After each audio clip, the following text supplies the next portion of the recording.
Everyone. तो आज हमारा इलेक्ट्रोकेमिस्ट्री का दूसरा लेक्चर है। तो आज मैं आपको एक नया टॉपिक पढ़ाने जा रहा हूं। इसमें आज के टॉपिक में हम लोग स्टडी करेंगे गैल्वेनिक शेल के बारे में। तो आइए हम लोग स्टार्ट करते हैं। गैल्वेनिक शेल को स्टार्ट करने से पहले हम थोड़ा सा मेटल के बारे में स्टडी करेंगे। इस चैप्टर के पॉइंट ऑफ व्यू से देखेंगे कि आपका मेटल क्या होता है, कितने टाइप का होता है। तो देखिए, जैसा कि हमने लिखा है, मेटल आपका दो टाइप का होता है। एक होता है ऑक्सीडाइजिंग मेटल और दूसरा होता है रिड्यूसिंग मेटल। बात आती है कि आपका ऑक्सीडाइजिंग मेटल क्या होता है। तो देखिए, एक ऐसा मेटल जिसके अंदर ऑक्सीडाइज होने की टेंडेंसी ज़्यादा होती है, रिड्यूस होने की टेंडेंसी कम होती है, उसे आप ऑक्सीडाइजिंग एजेंट कहते हो, ऑक्सीडाइजिंग मेटल कहते हो। जैसे सपोज कीजिए हमने लिया जिंक। अब जब जिंक को हमने इसके ही किसी एक ऐसे सॉल्यूशन में डिप किया गया, जब जिंक को हमने एक ऐसे सॉल्यूशन में डिप किया जिसमें कि जिंक के ही आयन प्रेजेंट है, यानी कि ZnSO4 सॉल्यूशन, तब ये देखा गया कि जिंक का स्वतः ऑक्सीडेशन स्टार्ट हो जाता है, यानी कि जिंक इस प्लेट से जिंक आयन में कन्वर्ट हो करके इस सॉल्यूशन में ट्रांसफ़र होना शुरू हो जाता है। कहने का मतलब क्या हुआ कि जिंक आपका एक ऑक्सीडाइजिंग मेटल है, यानी कि जिंक के अंदर ऑक्सीडाइज होने की टेंडेंसी ज़्यादा है, रिड्यूस होने की टेंडेंसी कम होती है। सिमिलरली अगर हम रिड्यूसिंग मेटल की बात करें, तो एक ऐसा मेटल जिसके अंदर रिड्यूस होने की टेंडेंसी ज़्यादा होती है, ऑक्सीडाइज होने की टेंडेंसी कम होती है, उसे आप रिड्यूसिंग मेटल कहते हो। जैसे सपोज कीजिए कि आपने लिया कॉपर और कॉपर को एक ऐसे सॉल्यूशन में डिप किया जिसमें इसके ही आयन प्रेजेंट है, यानी कि हमने कॉपर सल्फेट का सॉल्यूशन लिया।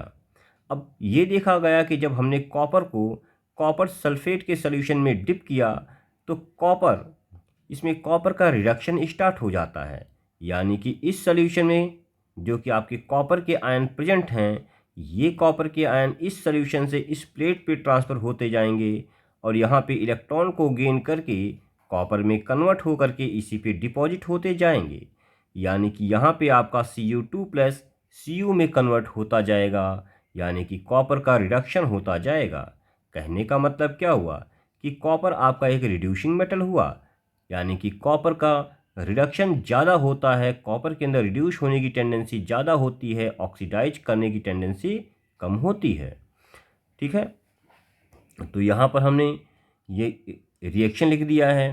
रिएक्शन क्या है कि जैसे जब हमने जिंक को जिंक सल्फेट के सॉल्यूशन में डिप किया तो जिंक का ऑक्सीडेशन होगा और ये ऑक्सीडेशन रिएक्शन क्या होगा, zinc forming Zn2 plus 2 electron.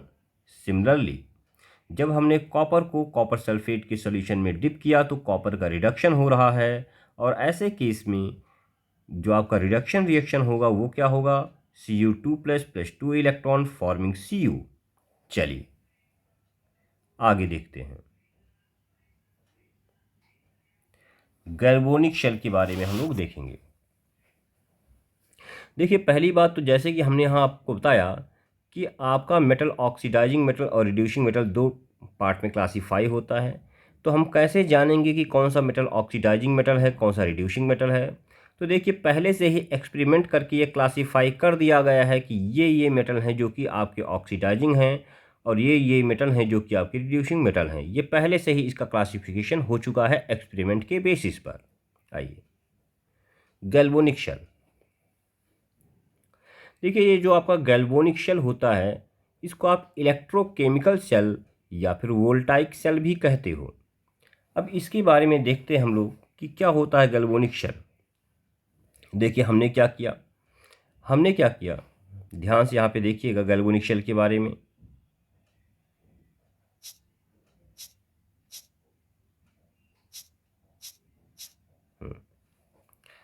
Similarly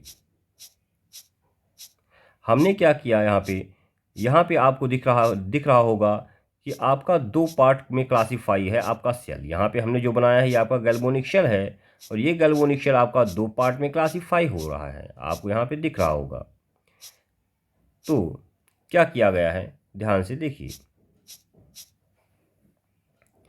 हमने क्या किया कि एक लेफ़्ट वाला पार्ट है जो कि ये आपको दिख रहा है, ये आपका लेफ़्ट पार्ट है, ठीक है।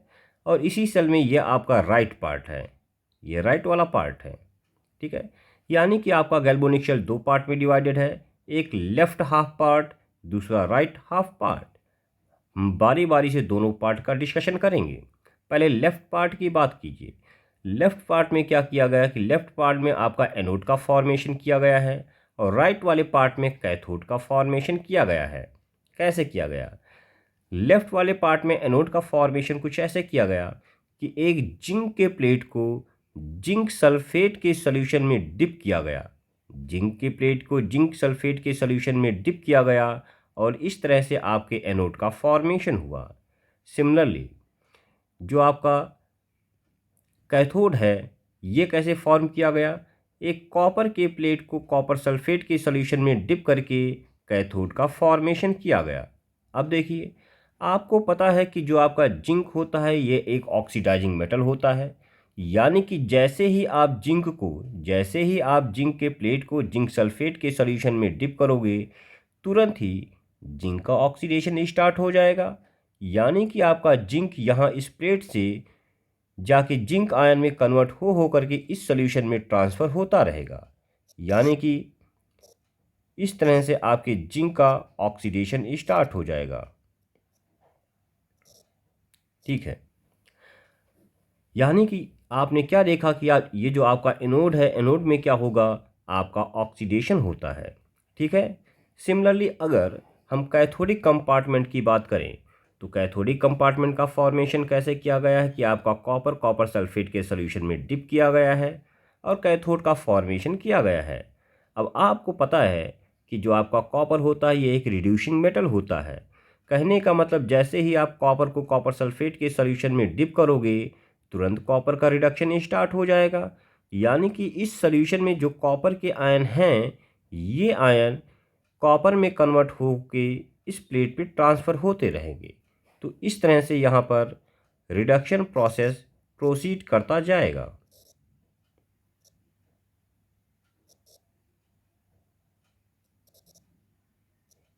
ठीक है। तो कहने का मतलब क्या हुआ कि जो आपका कैथोड वाला पार्ट है, इस पे क्या होगा? आपका रिडक्शन होगा। अब देखो, ये जो लेफ़्ट वाला पार्ट है, चूँकि यहाँ पे एनोड एग्जिस्ट कर रहा है, इसलिए आप इस लेफ़्ट वाले पार्ट को एनोडिक कंपार्टमेंट कहते हो। जो राइट वाला पार्ट है, इसमें कैथोड एग्जिस्ट कर रहा है, इसलिए आप इसको कैथोडिक कंपार्टमेंट कहते हो। अब लेफ़्ट वाले पार्ट में क्या हो रहा है? ऑक्सीडेशन हो रहा है।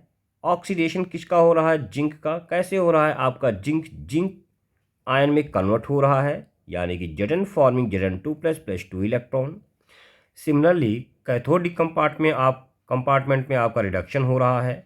रिडक्शन कैसे हो रहा है? आपका कॉपर आयन कॉपर में कन्वर्ट हो रहा है, यानी कि Cu2 plus 2 electron forming Cu।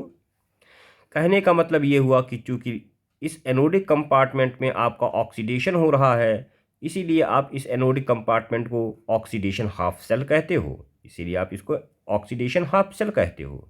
Similarly चूँकि कैथोडिक कंपार्टमेंट में आपका रिडक्शन हो रहा है, इसलिए आप कैथोडिक कंपार्टमेंट को रिडक्शन हाफ सेल कहते हो। अब एक बात और देखिए, बात यह आती है कि आपका ये एनोड निगेटिव होगा या पॉजिटिव होगा, कैथोड निगेटिव होगा या पॉजिटिव होगा। तो देखिए, यहाँ पे आप एनोड हो क्या रहा है कि जब यहाँ पे एनोड पर ऑक्सीडेशन हो रहा है तो यहाँ पे आपका इलेक्ट्रॉन रिलीज हो रहा है और यहाँ पे जो इलेक्ट्रॉन रिलीज हो रहे हैं, ये इलेक्ट्रॉन इस एक्सटर्नल सर्किट से फ्लो होते हुए इस कैथोड तक ट्रांसफ़र हो रहा है। यानी कि आप कह सकते हो कि आपका इलेक्ट्रॉन एनोड से इमर्ज हो रहा है, इलेक्ट्रॉन से बाहर निकल रहा है। इलेक्ट्रॉन एनोड से बाहर निकल रहा है, यानी कि आप ये भी कह सकते हो कि आपका एनोड इलेक्ट्रॉन को रिपेल कर रहा है। और आपको पता है कि जो रिपल्शन होता है वो सेम चार्ज के बीच में होता है, यानी कि यहाँ पे एनोड और इलेक्ट्रॉन में रिपल्शन हो रहा है और चूँकि इलेक्ट्रॉन पे नेगेटिव चार्ज होता है, कहने का मतलब रिपल्शन होने के लिए एनोड पर भी नेगेटिव चार्ज होना चाहिए और इसीलिए यहाँ पर आपका ये जो एनोड होगा ये नेगेटिव होगा, ठीक है। और चूंकि आपका एनोड नेगेटिव होता है, इसीलिए आप इसको नेगेटिव हाफ सेल कहते हो। अब देखिए इधर क्या हो रहा है, ये जो इलेक्ट्रॉन है ये फ्लो होते हुए कैथोड पे आ रहा है, यानी कि कह सकते हो कि आपका कैथोड इन अपकमिंग इलेक्ट्रॉन को अट्रैक्ट कर रहा है। कैथोड इन इलेक्ट्रॉन को अट्रैक्ट कर रहा है, और आपको पता है कि अट्रैक्शन हमेशा अपोजिट चार्ज के बीच में होता है। इसका मतलब क्या हुआ, इलेक्ट्रॉन और कैथोड में अगर अट्रैक्शन हो रहा है, इलेक्ट्रॉन आपका नेगेटिव होता है, इसका मतलब कैथोड पॉजिटिव होगा, और इसीलिए आपका कैथोड पॉजिटिव होता है। चूँकि यहाँ कैथोड पॉजिटिव होता है, इसीलिए आप कैथोडिक कंपार्टमेंट को पॉजिटिव हाफ शेल कहते हो। तो उम्मीद करता हूँ कि यहाँ तक की बातें आपको क्लियर हो गई होगी। अब देखिए, थोड़ा आगे हम लोग बढ़ते हैं। देखिए, यहाँ पर हमने क्या लिया है, जिंक सल्फेट का सल्यूशन। जिंक सल्फेट का सल्यूशन क्या होता है, एक इलेक्ट्रोलाइट होता है, यानी कि इस सल्यूशन में जिंक आयन और सल्फेट आयन प्रेजेंट होंगे। जिंक आयन और सल्फेट आयन इस रेशियो में प्रेजेंट होंगे कि दोनों एक दूसरे को न्यूट्रल बनाए रखेंगे। अब देखिए, जैसे जैसे इस कंपार्टमेंट में जैसे जैसे आपका ऑक्सीडेशन प्रोसेस इंक्रीज करता जाएगा, वैसे वैसे आपका जिंक आयन में कन्वर्ट हो करके इस सॉल्यूशन में शिफ्ट होता जाएगा। यानी कि जैसे जैसे ऑक्सीडेशन प्रोसेस इंक्रीज करता जाएगा, इस सॉल्यूशन में जिंक आयन का कंसंट्रेशन इंक्रीज करता जाएगा। एक टाइम ऐसा आएगा जब जिंक आयन का कंसंट्रेशन इस सॉल्यूशन में कॉपर सल्फेट आयन के इस सॉल्यूशन में जिंक आयन का कंसंट्रेशन सल्फेट आयन के रिस्पेक्ट में काफ़ी ज़्यादा हो जाएगा। और जब जिंक आयन का कंसंट्रेशन काफ़ी ज़्यादा हो जाएगा, तो यही जिंक आयन यानी कि पॉजिटिव आयन आके इस एनोड की चारों तरफ एक्यूमुलेट हो जाएंगे, कुछ इस तरह से। ठीक है, आगे देखिए। सेम ऐसे ही एक फिनोमेना होगा आपका कैथोडिक कंपार्टमेंट में। कैथोडिक कंपार्टमेंट में क्या है, ये सॉल्यूशन जो है कॉपर सल्फेट का सॉल्यूशन है। यानी कि इनिशियली इस सॉल्यूशन में कॉपर सल्फेट के सॉल्यूशन में कॉपर आयन और सल्फेट आयन एग्जिस्ट करेगा। कॉपर आयन और सल्फेट आयन इस रेशियो में एग्जिस्ट करेगा कि दोनों एक दूसरे को न्यूट्रल बना के रखेंगे। अब इस वाले कंपार्टमेंट में, कैथोडिक कंपार्टमेंट में रिडक्शन हो रहा है। रिडक्शन के दौरान क्या हो रहा है कि आपका कॉपर आयन सॉल्यूशन से इस प्लेट पे शिफ्ट हो रहा है, इस तरह से। अब कहने का मतलब ये हुआ कि जैसे जैसे ये रिडक्शन प्रोसेस प्रोसीड करता जाएगा, वैसे वैसे इस सॉल्यूशन से कॉपर आयन इस प्लेट पे शिफ्ट होता जाएगा। और अगर कॉपर आयन सॉल्यूशन से प्लेट पे शिफ्ट होता जाएगा, तो जैसे जैसे प्रोसेस इंक्रीज करता जाएगा, वैसे वैसे इस सॉल्यूशन में कॉपर आयन का कंसंट्रेशन डिक्रीज करता जाएगा। जैसे जैसे कॉपर आयन का कंसंट्रेशन यानी कि पॉजिटिव आयन का कंसंट्रेशन डिक्रीज करता जाएगा, तो एक टाइम ऐसा आएगा कि यहाँ पे सॉल्यूशन में सल्फेट आयन का कंसंट्रेशन कॉपर आयन के कंपेरिजन में काफ़ी ज़्यादा हो जाएगा। सल्फेट आयन यानी कि नेगेटिव आयन, यानी कि ये नेगेटिव आयन आके इस कैथोड प्लेट के चारों तरफ एक्यूमुलेट हो जाएंगे, इस तरह से।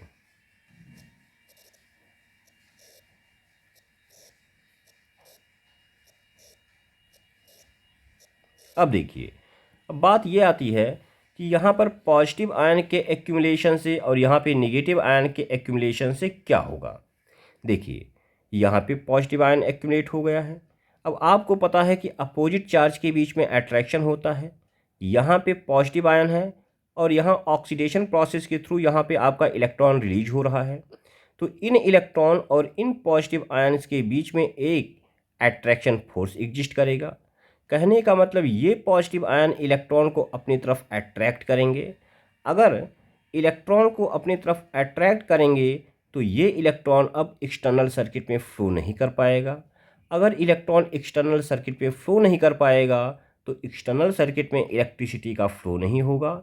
अगर एक्सटर्नल सर्किट में इलेक्ट्रिसिटी का फ्लो नहीं होगा, तो जिस पर्पज़ से आपने गैल्वेनिक सेल को डिजाइन किया था, वो पर्पज़ ही फेल हो जाएगा। ठीक है। सिमिलरली यहाँ पे नेगेटिव चार्ज एक्यूमुलेट होने की वजह से क्या होगा, देखो, यहाँ से जो अपकमिंग इलेक्ट्रॉन है, यहाँ से इलेक्ट्रॉन आ रहा है, यहाँ से जो अपकमिंग इलेक्ट्रॉन है, इन इलेक्ट्रॉन और इन नेगेटिव चार्ज के बीच में रिपल्शन होगा। सेम चार्ज के बीच में रिपल्शन होता है, तो इलेक्ट्रॉन नेगेटिव होता है, ये भी नेगेटिव है, तो रिपल्शन होगा। रिपल्शन की वजह से क्या होगा, ये जो नेगेटिव चार्ज है ये इलेक्ट्रॉन को रिपल करेंगे, और इस रिपल्शन की वजह से ये इलेक्ट्रॉन इस कैथोड पर नहीं पहुंच पाएगा। अगर इलेक्ट्रॉन इस कैथोड पर नहीं पहुंच पाएगा तो आप ये कह सकते हो कि एक्सटर्नल सर्किट में इलेक्ट्रॉन का फ्लो नहीं होगा। अगर एक्सटर्नल सर्किट में इलेक्ट्रॉन का फ्लो नहीं होगा यानी कि एक्सटर्नल सर्किट में इलेक्ट्रिसिटी का फ्लो नहीं होगा।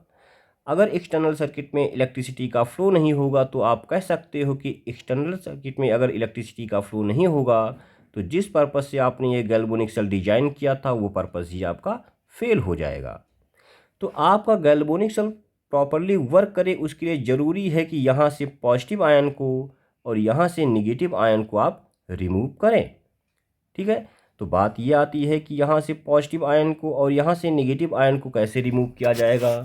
यहाँ से पॉजिटिव आयन और यहाँ से नेगेटिव आयन को रिमूव करने के लिए हम लोग एक ब्रिज यूज करते हैं, जिसको आप सॉल्ट ब्रिज कहते हो। इस तरह से इसको आप सॉल्ट ब्रिज कहते हो। तो अब बात ये आती है कि सॉल्ट ब्रिज कैसे काम करता है। एक्चुअली ये जो सॉल्ट ब्रिज होता है ये एक इनर्ट इलेक्ट्रोलाइट का सेमी सॉलिड पेस्ट होता है। ये करता क्या है, ये इस एनोडिक कंपार्टमेंट में निगेटिव चार्ज और कैथोडिक कंपार्टमेंट में पॉजिटिव चार्ज प्रोवाइड करता है। इस तरह से तो होगा क्या, ये नेगेटिव चार्ज यहाँ से फ्लो होते हुए यहाँ पे आएगा, इस पॉजिटिव चार्ज के साथ में कंबाइन करेगा और इनको न्यूट्रल बना देगा। जब न्यूट्रल बना देगा यानी कि कह सकते हो कि इनको रिमूव कर देगा, जिसकी वजह से अब आसानी से इलेक्ट्रॉन यहाँ से फ्लो होते हुए एक्सटर्नल सर्किट में चले जाएंगे। सिमिलरली ये जो पॉजिटिव आयन है ये यहाँ से फ्लो होते हुए इस निगेटिव चार्ज के बीच के पास आएगा, इनसे कंबाइन होगा और इन्हें न्यूट्रल करके इनको रिमूव कर देगा। जब ये नेगेटिव चार्ज यहाँ से रिमूव हो जाएंगे तो यानी कि बड़ी आसानी से ये इलेक्ट्रॉन फ्लो होते हुए इस कैथोड पे पहुँच पाएंगे। यानी कि अब चूँकि इलेक्ट्रॉन का फ्लो एक्सटर्नल सर्किट में एनोड से कैथोड तक प्रॉपरली होगा और जिसकी वजह से एक्सटर्नल सर्किट में आपकी इलेक्ट्रिसिटी का फ्लो स्टार्ट कर जाएगा।